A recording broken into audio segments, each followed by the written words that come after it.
기록을 지금 강해 설교로 저희들이 나누고 있는데, 저희가 이 7장을 다루면서 결국에는 저와 여러분은 누구의 것이냐면 하나님의 것임을 저희들이 고백하였습니다. 저와 여러분은 하나님의 것이지요. 우리의 가족은 누구의 것입니까? 하나님의 것입니다. 하나님께서 그러한 가족을 하나로 묶으시고, 또한 그 가정 안에서 저희들이 하나님을 섬기며 예배하며 살아갈 수 있도록 인도하시는 것이 바로 하나님의 크신 은혜라는 것입니다. 저희 이사야서 43장 1절을 같이 한번 읽어보겠습니다. 구약성경 이사야서 43장 1절 말씀 같이 읽겠습니다. 시작. 야곱아, 너를 창조하신 여호와께서 지금 말씀하시느니라. 이스라엘아, 너를 지으신 이가 말씀하시느니라. 너는 두려워하지 말라. 내가 너를 구속하였고 내가 너를 지명하여 불렀나니 너는 내 것이라. 아멘. 자, 우리를 창조하신 하나님께서 또한 창조하시고 그대로 놔두신 것이 아니라 하나님의 영원하신 계획 가운데 우리 안에서 섭리하시는 그 손길을 지금도 끊임없이 베푸시는 그 하나님이 저와 여러분을 자신의 것으로 삼으신 줄로 믿습니다. 그러므로 여러분, 우리는 나의 삶, 나의 모든 것이 나의 것이 아님을 여러분 언제나 기억하시길 바랍니다. 그리고 하나님께서 내 모든 것을 가지신 분이시기에 내 모든 것 또한 책임지심을 믿으시며 이 혼란한 시대를 살아가시는 여러분 되시기를 주님의 이름으로 축원드립니다. 저희들이 요한계시록 7장을 다루면서 사실 오늘 이제 요한계시록 7장 가운데서 제가 지난주에 다루지 못한 부분을 다루려고 합니다. 그것은 저희가 7장 서두를 보게 되면 이 7장부터 보면은 이 사도 요한이 6째 인까지를 띄고 나서 다른 장면을 그가 보게 됩니다. 그 장면을 보았을 때 네 천사들이 땅 네 모퉁이에 서서 그들이 바람을 붙잡고 그 바람을 통해서, 그러니까 땅을 해할 권세를, 땅에 재앙을 내릴 권세를 가질 네 천사가 있었는데 그들이 재앙을 내리지 않고 기다리고 있었다라는 것이죠. 그런데 그걸 왜 기다렸냐면 그것은 하나님께서 이 땅 가운데 자신의 택한 백성에게 인을 치실 그 때까지는 기다려라 라는 거예요. 하나님의 택한 백성을 모두에게 하나님의 인을 치기까지는 기다리라 라는 것이죠. 그것이 우리 본문 7장 3절 말씀에 나오거든요. 그런데 그 인침 받은 자들의 수가 4절에 나오는데 저희 7장 4절을 같이 한번 읽어보죠. 4절을 읽어보겠습니다. 시작. 내가 인침을 받은 자의 수를 들으니 이스라엘 자손의 각 지파 중에서 인침을 받은 자들이 14만 4천이니 아멘. 그렇습니다. 총 그 숫자가 몇이라고요? 14만 4천이라는 겁니다. 제가 이제 이 14만 4천을 지난 주일에는 다루지 않았어요. 왜냐하면 이 14만 4천만 가지고도 저희들이 오늘은 다뤄야 되기 때문에 그렇습니다. 그래서 이 14만 4천이라는 수가 나오는 이유는 바로 이스라엘 자손의 각 지파 중에서 그 각 지파별로, 이스라엘 지파가 총 몇 지파입니까? 12지파인데 그 12지파의 각 지파별로 몇 명이 선택된 거냐면 1만 2천 명씩 선택되었다라는 것이죠. 그래서 5절부터 보면 바로 그 내용이 나옵니다. 자, 저희가 이제 오늘은 14만 4천에 관련된 이야기를 해야 되기 때문에 지난주에 본 본문이지만 다시 한번 5절부터 8절까지 천천히 한번 읽어보겠습니다. 여러분이 한번 천천히 읽어보세요. 지파의 이름도 한번 보시고 또한 그 수도 한번 보시면서, 자, 5절부터 보겠습니다. 시작.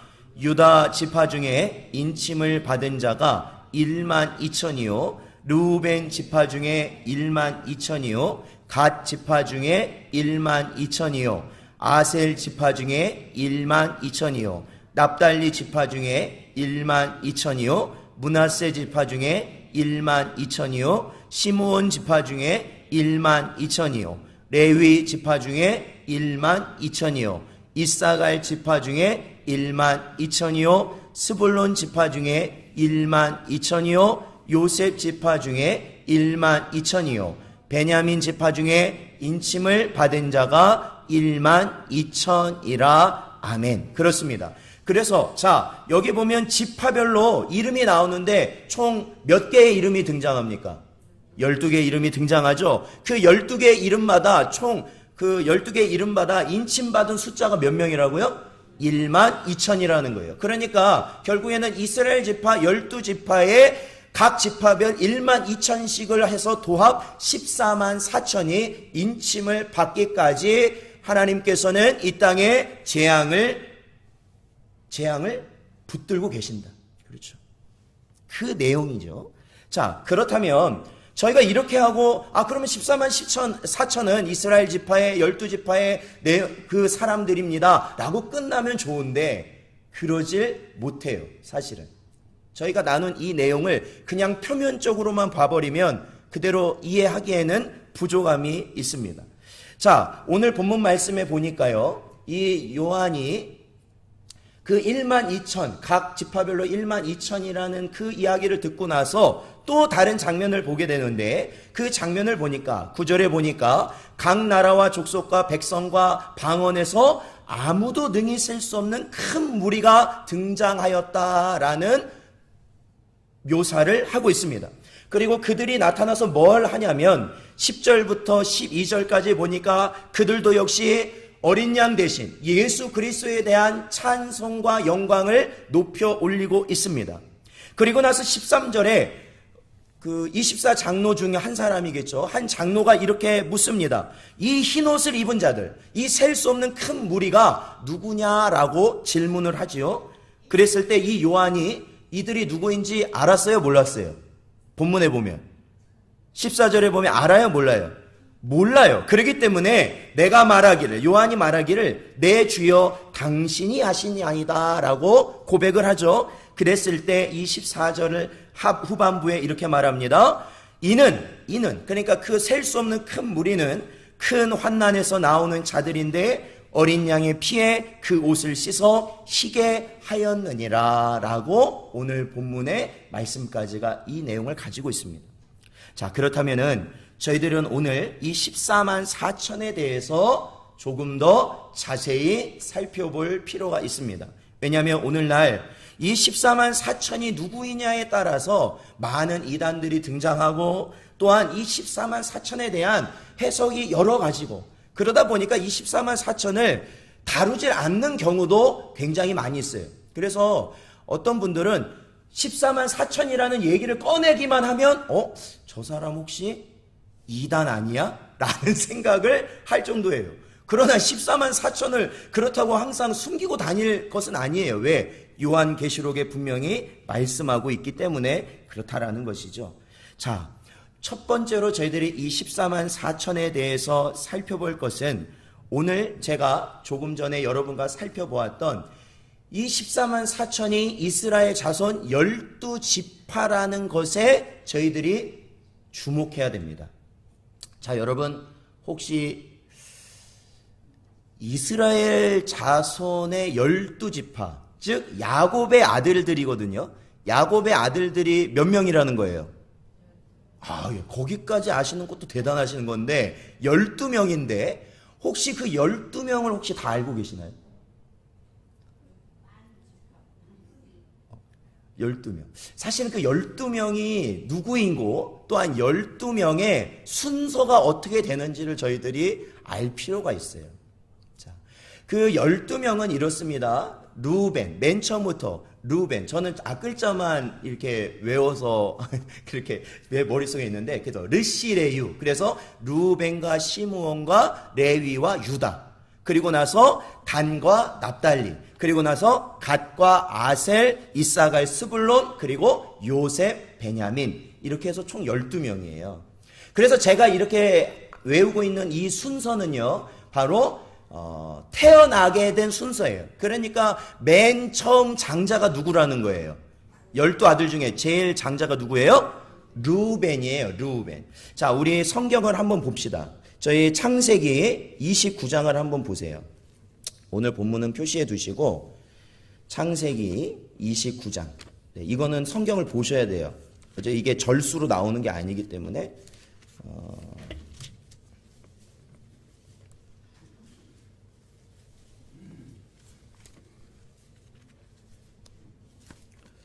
자, 창세기 29장에 보시면요, 바로 야곱의 아들들에 관한 내용이 기록되어 있어요. 물론 여기는 11명의 아들이 기록되어 있어요. 베냐민은 아직 출생하지 않았기 때문에 그렇습니다. 자, 32절에 보면 누가 나옵니까? 맨 처음 낳은 아들인 르우벤이 나와요. 그리고 33절에 보면 그 다음 아들인 시므온, 그리고 34절에 보면 레위, 35절에 보면 유다가 나오고요. 그리고 나서 옆으로 쭉 가면 30장 6절에 보면 누가 나옵니까? 단이 나와요. 그리고 나서 8절에 보면 납달리가 나오고, 그리고 11절에 보면 갓이 나오고, 13절 아셀이 나오고, 그리고 나서 또 쭉 가다 보면 18절에 보면 이사갈이 나오고, 20절에 보면 스불론이 나오고, 거기 보면 그 야곱이 아들들만 있는 게 아니라 딸이 하나 있었어요. 예, 딸도 그곳에 이름이 등장하죠. 21절에 딸의 이름이 등장하고 24절에 가서 요셉이 나옵니다. 그리고 나서 이제 여기는 등장하지 않지만 라헬이 죽으면서 낳았던 마지막 아들이 베냐민이 됩니다. 그래서 총 12명이 돼요. 그래서 이 순서를 보면 그 야곱에게는 부인이 둘 있었죠. 첫째 부인이 누구예요? 레아. 첫째 부인이 레아고 두 번째 부인이 누구예요? 라헬입니다. 원래 야곱은 누굴 더 사랑했다고요? 예, 라헬을 더 사랑했는데 그 삼촌이 속였죠. 그래서 레아를 먼저 시집 보내고 그 다음에 라헬을 또 보내서 아내가 총 2명이 됩니다. 그런데 이 아내가 총 원래는 둘이었는데 레아는 자식을 낳았어요. 그러니까 처음에 네 아들, 그러니까 루벤과 시므온과 레위와 유다는 레아의 아들들이거든요. 근데 그 라헬이 아들을 낳지 못하다 보니까, 자식을 낳지 못하다 보니까 자신의 종 빌하, 여종 빌하를 그 자신의 남편이 야곱에게 들여보내죠. 그래서 세 번째 아내가 된 거예요. 그래서 그 빌하가 또 그 다음에 두 아들을 낳고, 그죠? 두 아들을 낳고요. 단과 납달리를 낳고, 그걸 보고 레아가 또 시기가 난 거예요. 그래서 자신의 여종인 실바를 또 야곱의 아내로 줍니다. 그러면서 그 실바가 또 두 아들을 낳아요. 그래서 갓과 아셀을 낳습니다. 근데 이게 웬 거예요? 그 합환체 사건이 있었는데 다시 레아가 아들을 둘 낳게 돼요. 그 아들이 이사갈과 스불론. 그리고 나서 라헬을 하나님이 불쌍히 여기셔서 그에게 아들을 낳게 하시는데 그것이 바로 저희가 잘 아는 요셉, 그리고 마지막 아들 베냐민에 이르게 됩니다. 그래서 총 12명이에요. 자, 여러분이 방금 저희들이 이 창세기 29장을 통해서 저희들이 보았지만 이제 그 야곱의 계보가 이제 다른 곳에서도 나오는 부분이 있는데, 자, 오늘 저희들이 요한계시록 7장에서 저희들이 이 이스라엘의 계보를 따라서 저희들 이스라엘 자손의 지파의 이름을 딱 보았을 때 방금 저희들이 보았던 야곱의 아들들의 그러한 계보와 요한계시록에 나오는 것의 계보가 차이가 있을까요, 없을까요? 혹시 차이를 아시겠어요? 차이가 있다라는 거예요. 중요한 거. 즉, 이 이스라엘 지파 12,000명이라고 말하면서 이 지파의 순서가 만약에 저희가 통상적으로 구약에 나타나는 그 계보의 순서와 원칙에 따라서 그대로 쓰여졌다면 우리는 이 본문을 가지고 여기도 이스라엘 백성이구나라는 것을 우리는 알 것 같아요. 그런데 다르다라는 것이에요. 자, 그 첫 번째, 그 다른 이유가 뭐냐면은 바로 오늘 요한계시록 7장에 보면 5절에 보니까 누구로부터 이 지파의 호명이 시작되냐면 바로 유다로부터 시작이 된다라는 거예요. 유다.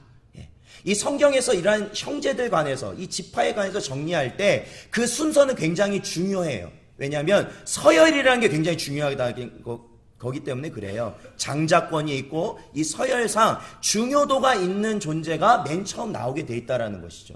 그런데 여기 보면 누구로부터 이 12지파의 시작을 알리냐면 바로 유다 지파로부터 시작된다라는 거예요. 다르다는 말이에요, 벌써. 그러니까 유다면은 벌써 이 12형제 중에 몇 번째 되는, 네 번째요. 아주 잘하십니다. 네 번째 되는 그러한 넷째가 첫째가 돼서 등장을 한다라는 것이죠.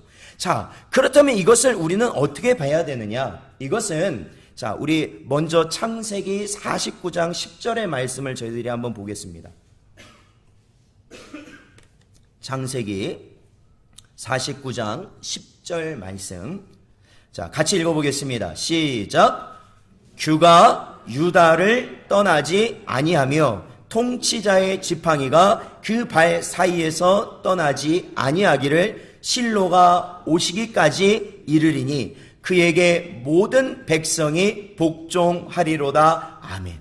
이게 보면 이 야곱이요, 이 12형제들에 관해서 축복을 하는 그러한 장면이 나와요. 창세기에 보면요. 이 49장이 그 내용인데 바로 그 형제들, 자신의 자녀들에게 축복을 하면서 유다에게 어떤 축복을 하냐면 바로 저희가 잘 알고 있는 이 유다 지파를 통해서 누가 나타나냐면 메시아가 나타날 것이다 라는 거예요.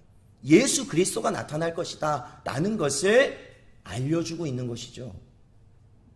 자, 그렇다면 여기서 이 요한계시록에서 유다 지파가 가장 첫 번째로 나올 수 있는 가장 큰 근거는 뭐냐면 바로 이 유다 지파를 통해서 예수 그리스도가 나타나실 것이고 그 예수 그리스도를 통해서 하나님이 세우신 그 구원의 계획이 완성될 것이고 다시 이 땅에 누가 오실 거냐면 그 예수 그리스도께서 오실 것이라는 것을 분명히 보여주고 그것을 강조하는 그러한 위치라는 것을 저희들이 볼 수 있어요.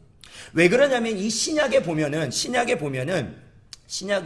우리가 신약에 있는 성경들을 읽어보면은 육신적인 이스라엘만이 하나님이 택하신 백성이 아니라 바로 신약에서는 어떠한 이스라엘이 진짜 이스라엘이냐면 영적 이스라엘이 진정한 이스라엘이라는 거예요. 그러니까 육신의 할례를 받은 자가 정말로 할례자가 아니라 마음의 할례를 받은 자, 즉 믿음이 있는 자, 예수 그리스도를 믿는 믿음이 있는 자가 진정한 할례자라는 것이 신약의 가르침이거든요. 자, 그렇다면 거기도 한번 봐야죠. 우리 로마서를 한번 보겠습니다. 로마서 9장 6절부터 7절까지 말씀이에요. 로마서 9장 6절부터 7절까지 말씀. 자, 다 같이 한번 읽어보겠습니다. 시작. 그러나 하나님의 말씀이 폐하여진 것 같지 않도다. 이스라엘에게서 난 그들이 다 이스라엘이 아니요 또한 아브라함의 씨가 다 그의 자녀가 아니라 오직 이삭으로부터 난 자라야 내 씨라 불리리라 하셨으니 아멘. 그렇습니다. 여기 보면요, 이게 보면 이 아브라함이 99세가 될 때까지 뭐가 없었어요? 자식이 없었잖아요. 자식이 없었는데 하나님께서 아브라함에게 주신 선물, 정말로 가장 큰 선물 중에 선물이 뭐예요? 자식을 주신 것이죠. 내 자손을 통해서 이 땅의 모든 자들이 뭘 얻을 것이라고요? 복을 얻을 것이다. 그러면서 자식 하나 없이 늙어가지고 이제 99세가 된 사람한테 주신 약속이 그거라는 말이에요. 그게예요. 그 아브라함이 사명을 받은 나이가 이미 70세가 넘었기 때문에 그렇죠. 이미 그렇죠. 70세가 넘었어요. 사명을 받은 나이가 그 나이라는 거예요. 장로님 이제 우리 화장님 어제 고위원 하셨는데 70세 되시면 고위원 하는 거잖아요. 그런데 성경에서는 70세 넘으면 뭘 받아요? 사명을 받아 나가시는 거예요. 사명을 받아 나가시나요? 자, 그래서 그가 어디로 가야 할지, 어디에서 뭘 해야 될지 알지 못하고 그 길을 떠나지 않습니까? 하나님이 주신 사명을 가지고. 그래서 그 사명을 받고 나아갔을 때 그가 나중에는 100세가 되었을 때 누구를 얻게 되냐면 바로 이삭을 얻게 되는 거예요. 이삭. 그래서 이 아브라함부터 우리가 붙이는 표현이 있는데 아브라함부터 누구라고 말하냐면 아브라함을 무슨 조상이라고 말해요? 믿음의 조상이라는 거예요. 믿음의 조상. 그래서 그 믿음의 계보를 따라 나오는 자라만이, 즉 믿음 있는 자야만이 아브라함의 진정한 후손이라는 거예요. 그러니까 육체적으로 이스라엘 사람이든 그러니까 혈적으로 이스라엘 사람이든 아니든 간에 그게 중요한 게 아니라 바로 믿음이 있는 자가 믿음의 조상 아브라함의 후손이 될 것이다 라는 것이죠. 그래서 저희가 읽은 로마서 9장 6절에서 7절의 말씀도 바로 그것을 사도 바울이 이야기하고 있는 거예요. 사도 바울이 이야기하는 게 그거예요. 육신적으로 이스라엘이어야 하나님의 택한 이스라엘이 되는 것은 아니다라는 거예요. 오로지 믿음을 가진 자, 즉 아브라함의 믿음의 후손이 되는 자가 아브라함의 후손이고 하나님이 택한 이스라엘이다라고 말씀하고 있는 것이지요. 사랑하는 성도 여러분, 그렇기 때문에 저와 여러분도 바로 영적으로 아브라함의 믿음의 후손인 줄로 믿습니다. 바로 우리에게 믿음이라는 것이 있기 때문에 그렇습니다. 그러므로 우리가 저희들이 읽었던 이 요한계시록에 나타난 바로 이 14만 4천이 각 지파별로 있는 그 지파의 순서 중에 유다 지파가 가장 먼저 들어간 것은 바로 예수 그리스도, 그를 통한 예수 그리스도가 나타날 것을 우리에게 강조하는, 즉 구원이 중심이 되는 계보가 되는 것이다 라는 것이고, 그리고 바로 이 이스라엘 지파, 즉 12,000명씩 된 이스라엘 이 지파라고 표현된 자들은 오늘날 어떤 자들처럼 지금도 그 지파별로 막 모여서 예배도 하고 지파에 들어가야 된다고 하는 그런 자들의 그러한 잘못된 성경적 가르침이 아니라 바로 아브라함의 영적인 후손들을 의미한다라고 보는 것이죠. 아브라함의 영적 후손, 즉 믿음 있는 자들이 바로 이 가운데 들어간다라는 것이에요. 그래서 바로 오늘날의 믿음 있는 자들이 이 14만 4천일 것이라고 볼 수 있는 첫 번째 이유는 바로 이 계보를 통하여서 유다 지파로부터 시작한 이 계보를 통한 이해를 통해 저희들이 알 수 있습니다. 자, 두 번째로는 이 14만 4천의 특징이 성경에 나타나는데, 오늘 본문 말씀과 14만 4천이 또 등장하는 곳이 요한계시록 14장에 등장합니다. 그 14장에 보면은 1절부터 5절까지의 이 14만 4천이 어떠한 특징을 가졌는지가 나와요. 제가 그 특징들을 정리를 해보면 이렇습니다. 그러니까 1절에서 5절까지 나오는 내용을 정리한 거예요. 14만 4천의 첫 번째 특징은 새 노래를 배울 수 있는 자, 두 번째는 순결한 자, 세 번째는 어린 양을 어디든지 따라가는 자, 네 번째는 사람 가운데서 속량 받은 자, 다섯 번째는 그 입에 거짓말이 없는 자, 그들이 14만 4천이래요. 자, 여러분, 이 14만 4천의 특징 가운데 반드시 이스라엘 백성이어야 한다는 의미가 들어가 있어요? 없다라는 거예요. 없다라는 거예요. 그리고 어떤 그러한 이단적 종교 단체에서 말하는 것처럼 자신들 안에 들어와야만 된다는 그들이 말하는 기준이 여기에 들어가 있어요? 없다라는 거예요. 없다라는 거예요. 바로 이러기 때문에 즉 여기서 말하는 이 5가지의, 제가 대략적으로 추려낸 이 5가지의 내용은 그저 성경에서 말하는 누구를 이야기하냐면 참된 성도예요. 참된 성도. 그러니까 그들이 14만 4천이라는 거거든요. 사실은요. 자, 그래서 여기까지 두 번째 저희가 이 14만 4천의 특징을 살펴보았다면 마지막으로 세 번째 특징을 저희들이 살펴봐야 되는데, 자, 그 세 번째 특징은요, 바로 이 본문을 통해서 저희들이 읽은 이 본문에서 볼 수 있는 특징이에요.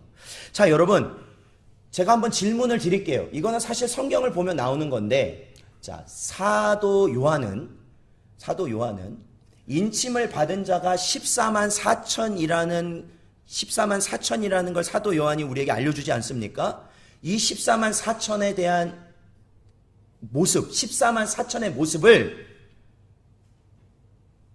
이 14만 4천이 뭐 유다 지파로 시작해서 이렇게 호명된 그때 그 장면에서, 그러니까 저희들이 보면은 이 본문 말씀으로 보자면 이 7장 4절에서 8절까지의 부분에서 사도 요한은 14만 4천의 모습을 보았을까요? 보지 못했을까요? 성경에 나와요. 저희 얼굴엔 안 나와요. 자, 14만 4천의 모습을 사도 요한이 제가 말씀드린 이 4절부터 8절까지 그 내용에서 그 사도 요한은 14만 4천의 모습을 보았을까요? 보지 못했을까요? 네? 보았어요? 보았을까요?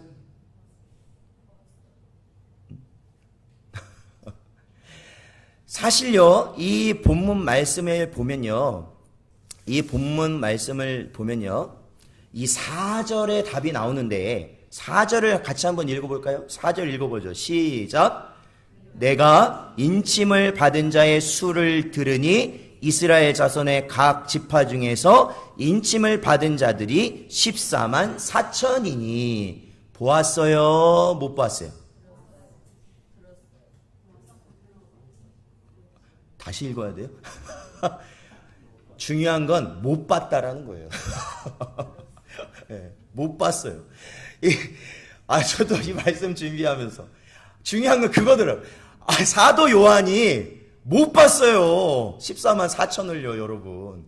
그러니까 이 부분에서는 못 봤어요. 분명한 사실은 유다 지파가 12,000, 또 르우벤 지파가 12,000, 이거 못 봤어요. 그냥 사도 요한이 어떻게 했다고요? 들었다고요. 들었어요. 처음 보시는 분들 있죠. 이 부분 처음 보는 분들도 있을 것 같아요. 그런데 못 봤어요. 이 사도 요한은 절대로 이 14만 4천을 보질 못했습니다. 그냥 들었다는 거예요. 들었다. 거기서 말씀해 주시는 그 말씀을 들었다라는 거예요. 자, 그리고 나서 이 8절 지나서 9절에 보니까요. 9절에 보니까 사도 요한이 9절부터는 그가 환상을 보았어요? 아니면은 음성을 들었어요? 예, 본 게 나오는 거예요. 그때 본 게 나와요. 그때. 자, 뭘 보았어요? 그때 뭘 봤어요? 9절에 보니까 각 나라와 족속과 백성과 방언에서 아무도 능히 셀 수 없는 큰 무리를 뭐 했다고? 보았다고. 그때 보았다고. 자, 아까 처음에 들려진 14만 4천을 그가 보았어요? 들었어요? 들었어요. 그리고 그 14만 4천의 그 내용을 듣고 나서 그는 뭘 보게 돼요? 아무도 셀 수 없는 큰 무리를 보았다라는 거예요. 큰 무리를 보았다라는 거예요. 여러분, 제가 한번 질문해 볼게요. 14만 4천 세실 수 있는 분? 14만 4천 명이 앞에 있어요. 눈앞에. 셀 수 있어요, 없어요? 없어요. 그게 14만 4천 명인지 그게 10,000명인지 10,000명만 있어도 못 세겠어요. 그렇죠? 뭐 요즘에 뭐 광화문 어디 뭐 서울에 보면 집회들 하면서 뭐 3만 명이니 5만 명이니 뭐 그러잖아요. 생각해 보세요. 한 3만 명만 모여도 도시가 마비가 돼. 그 지역이 마비가 될 정도예요. 마비가 돼. 근데 여러분 몇 명이라고요, 청역이? 14만 4천. 그러니까 꼭 14만 4천 아니에요. 그 10만 명이 넘어서는 숫자라고만 해도 우리는 능히 셀 수 있을까요? 없을까요? 없어요. 그러니까 우리는 이 성경을 읽으면 바로 여기서 자연스럽게 바로 이 유대 12지파에 관한 14만 4천이 바로 요한은 들었고 요한이 보았을 때 등장한 이 셀 수 없는 많은 무리들, 그 무리들이 바로 14만 4천의 하나님이 말씀하신 무리들과 동일하다라고 보는 것이 타당하다라는 것이죠. 타당하다. 바로 이러한 타당점은 요한계시록의 다른 부분에서 또한 존재하는, 나타나는 설명 속에서도 저희들이 볼 수 있어요. 그것은 우리 요한계시록 5장을 한번 보면요. 자, 저희들 요한계시록 5장을 한번 보겠습니다. 이 요한계시록 5장에 보면요, 누가 등장하시냐면 바로 예수 그리스도, 성자 하나님이 등장하는 장면이 나오죠. 보좌와 또한 보좌와 그 곁에 있는 그 사이에서 등장하시는 바로 예수 그리스도가 등장하시죠. 그 예수 그리스도가 어떠한 모습으로 등장하시나요? 거기 보면 어린 양의 모습으로 등장하죠. 그렇죠. 어린 양의 모습으로 등장하셔요. 그게 6절에 나오잖아요. 내가 또 보니 보좌와 내생물 장로들 사이에 누가 있었다고요? 한 어린 양이 있었다. 이분이 누구예요? 어린 양이 누구예요? 예수 그리스도신 거 맞아요? 틀려요? 맞죠? 요한은 봤어요. 누굴 봤어요? 한 어린 양을 봤어요. 그분이 예수 그리스도시잖아요. 그런데요, 우리 5절을 한번 읽어보세요. 5장 5절을 한번 읽어보세요. 5절 읽어보겠습니다. 시작. 장로 중에 한 사람이 내게 말하되 울지 말라. 유대 지파의 사자 다윗의 뿌리가 이겼으니 그 두루마리와 그 7인을 떼시리라 하더라. 아멘. 그렇습니다. 여러분 여기 보십시오. 자, 그 24장로 중에 한 장로가 이야기를 해요. 왜 이야기가 나오냐면 요한이 그 보좌에 앉으신 성부께서 가지신 두루마리에 7인이 쳐져 있으니까 아무도 필자가 없는 것을 보고 크게 울으니까 이 장로 중에 한 사람이 이것을 뗄 자가 나타날 것인데 그가 누구냐면 5절에 보면, 자 5절에 보면 유대 지파의, 그렇죠, 아까 말한 유다 지파예요. 유대 지파의 사자. 자, 여기서 말하는 사자는 누구예요? 사자는 뭐예요? 사자. 여기서 말하는 사자는 뭐예요? 단어 그대로 사자가 뭐예요? 여기서 말하는 사자 뭘까요? 예? 아, 죽은 사람. 아, 그렇게 오해할 수도 있어요. 예, 성경에 보면 사자가 많이 나오잖아요. 근데 여기서 말하는 사자는 우리가 제일 먼저 떠오르는 어흥사자예요. 어흥사자. 왜냐하면 이 야곱의 축복 속에 들어있는 내용이거든요. 사자. 예. 유대 지파의 뭐라고요? 사자예요. 사자. 그리고 나서 다윗의 뿌리가 이겼으니 바로 그 다윗의 후손인 예수 그리스도가 승리하실 것이라는 내용이거든요. 자, 보세요. 분명히 24장로 중에 한 사람은 유대 지파의 뭐라고요? 사자가 나타나서 이 봉인을 어떻게 할 거라고요? 뜯어낼 것이다 라고 말했어요. 그런데 요한은 봤어요? 뭘 봤어요? 보좌와 그 장로들 사이에 있는 누굴 봤어요? 누굴 봤어요? 6절에 어린 양을 봤다라는 거예요. 어린 양. 여러분, 사자와 어린 양 같은 거예요? 다른 거예요? 그런데 사자 누구라고요? 어린 양은 누구라고요? 네, 무슨 의미인지 아시겠죠? 이스라엘의 12지파, 그리고 이스라엘 12지파와 그냥 이 땅에서 나오는 수많은 무리, 그냥 이 땅에서 나오는 수많은 무리, 소위 이스라엘과 이방인 다 섞인 수많은 무리, 이스라엘 혈족으로 나는 이스라엘과 이 땅에 나오는 수많은 무리 같아요, 달라요? 그대로는 다르죠. 그러나 그 뜻은, 여기서 말하는 뜻은 같아요, 달라요? 같다라는 의미예요. 같다. 그래서 14만 4천이라는 이 수가 어떠한 이들의 주장처럼 순수한 이스라엘 혈족으로만 구성된 자다, 그렇게 성경은 말하지 않다라는 것이죠. 그리고 어떤 이단들이 말하는 것처럼 어떤 사람들은 한국 사람만 된대요. 또 어떤 사람은 14만 4천이 어떤 사람이 말하는 것처럼 자신들이 요구하는 기준에 맞는 그 사람이 14만 4천이 되는 것만 맞다. 그것도 성경적으로는 절대 나타나지 않는다라는 것입니다. 그러므로 저와 여러분, 오늘 이 14만 4천의 모습을 보면요, 저희들이 9절에 보면은 저희들이 오늘 본문 말씀 9절에 보면 이렇게 말하잖아요. 각 나라와 족속과 백성과 방언이라는 거예요. 그러니까 여기서 말하는 방언은 사투리가 아니라 각가지 나라에서 다른 언어를 쓸 거 아닙니까? 그러니까 전 세계에 있는 믿음 있는 모든 자들이라는 의미겠죠. 그 안에는 우리가 들어갈까요? 안 들어갈까요? 들어간다. 믿으십니까? 들어간다는 거예요. 그 안에 우리가 들어간다는 거예요. 그러니까 14만 4천에 사실은 들어가는 것이 어떠한 자격 기준이 아니야. 제일 중요한 건 믿음으로 우리는 그 14만 4천이 되는 것이다 성경에서는 바로 14만 4천이 바로 믿음의 사람, 성도들이다라는 것을 저희에게 말씀해 주고 있다라는 것이에요. 사랑하는 성도 여러분, 계속해서 우리는 요한계시를 통해서 그것을 깨닫게 됩니다. 뭘 깨닫게 되냐면 단순히 이 땅에 나타날 마지막 재난을 두려워하라고 우리에게 주신 것이 아니라는 걸 기억하셔야 됩니다. 뭘 기억하셔야 되냐면 반드시 하나님이 택한 백성, 즉 이 14만 4천 셀 수 없는 그 많은 믿음의 무리를 하나님께서는 반드시 이 마지막 때에 지켜주실 것이라는 거예요. 바로 이 요한계시록을 우리에게 주신 것은 그 약속을 믿으라는 거예요. 지진이 났다고 해서 두려워하지 말라는 겁니다. 어디에서 원전이 사고가 났다 해서 두려워하지 말라는 거예요. 어디서 해일이 일어나고 어디서 많은 오염이 일어나서 사람이 살 수 없는 지경이 돼도 여러분 두려워하지 마십시오.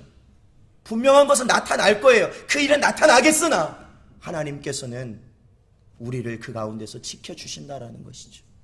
하나님의 백성을 지켜주신다라는 것이죠. 지켜주신다. 우리 마지막으로 아까 읽었던 이사야서 43장 1절을 저희 다시 한번 읽고 말씀을 마치도록 하겠습니다. 43장 1절 말씀 함께 읽겠습니다. 시작. 야곱아, 너를 창조하신 여호와께서 지금 말씀하시느니라. 이스라엘아, 너를 지으신 이가 말씀하시느니라. 너는 두려워하지 말라. 내가 너를 구속하였고 내가 너를 지명하여 불렀나니 너는 내 것이라. 아멘.